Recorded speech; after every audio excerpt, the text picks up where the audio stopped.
Hello, boys and girls. I hope you are well. It's Mrs. Land here with another great story. Today, the title of this story is The Mightiest. Oh my goodness, look at these animals and look what is up there, a crown. Well, let's see who is the mightiest. Deep in the quiet woods, there was a golden crown sitting on a rock. One day, 3 animals discovered the crown.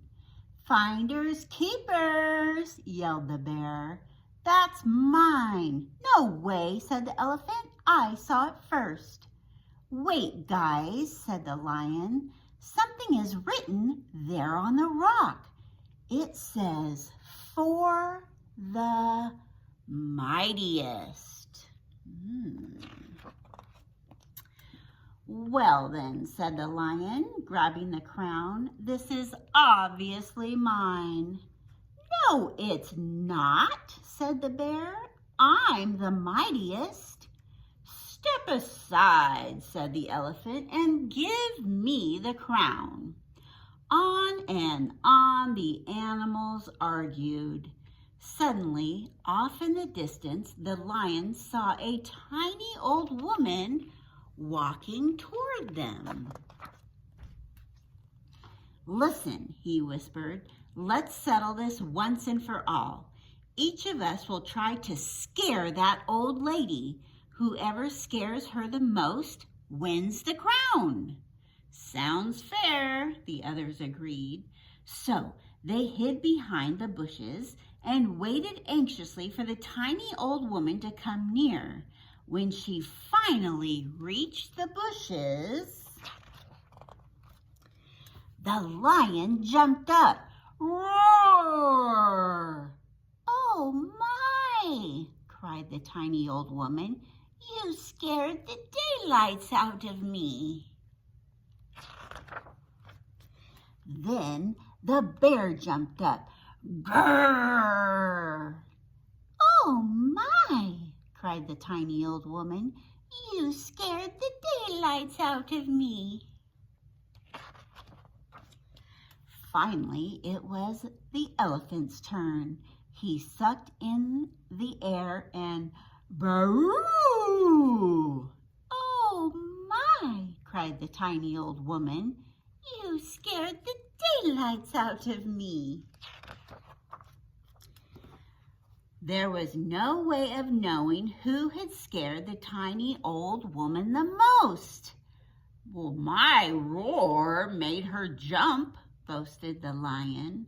"My grrr had her shaking in her boots," growled the bear. "My baroo blew her away," shouted the elephant.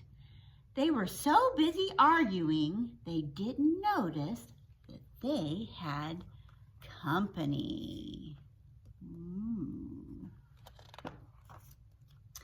Suddenly, an enormous giant towered over them. "Well, roar, grrr, and brrr on you," he yelled. "I happen to be the biggest, the baddest, and the mightiest giant in the world. Now, give me that crown."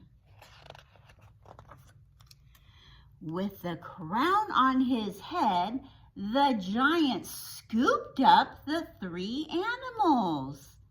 "To prove that I'm the mightiest," bellowed the giant, "I think I'll drop you off a cliff."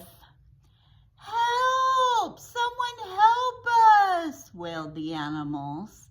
But who could help them now?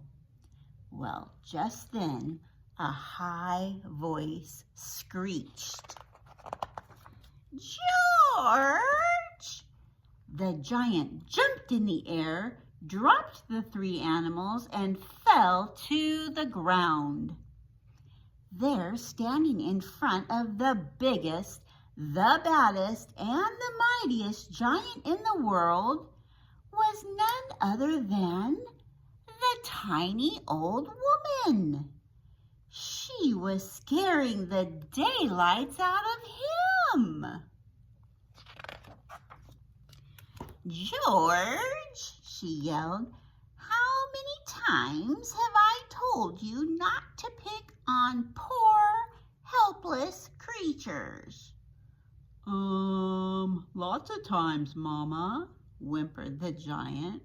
"I won't do it again. Honest, Mama, I promise." "Good, George," said the woman. "I'm glad to hear that."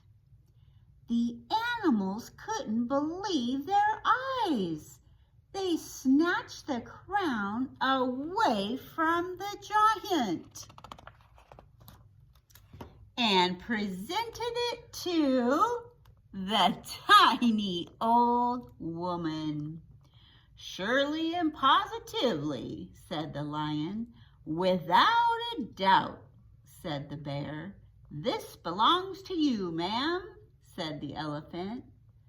"Oh my," cried the tiny old woman. "How flattering." "But," said the woman, "I don't really need this. Let's put it back where you found it." "Put it back?" they asked her. "Yes," said the tiny old woman. "I have my little hat, and that's enough for me." George and the animals looked at her with admiration. The Mightiest didn't need a crown after all. As soon as they left, the woods became quiet again. The golden crown sat peacefully on its rock, just like before. But not for long. Wow, that was a great story. And isn't that interesting that the Mightiest turned out to be the little old lady? And when they offered her the crown, she said, "I don't need it. I have my little hat and that is enough." So maybe the mightiest person is the person who is humble and kind. Something to think about. I hope you have a great rest of your day. Bye-bye.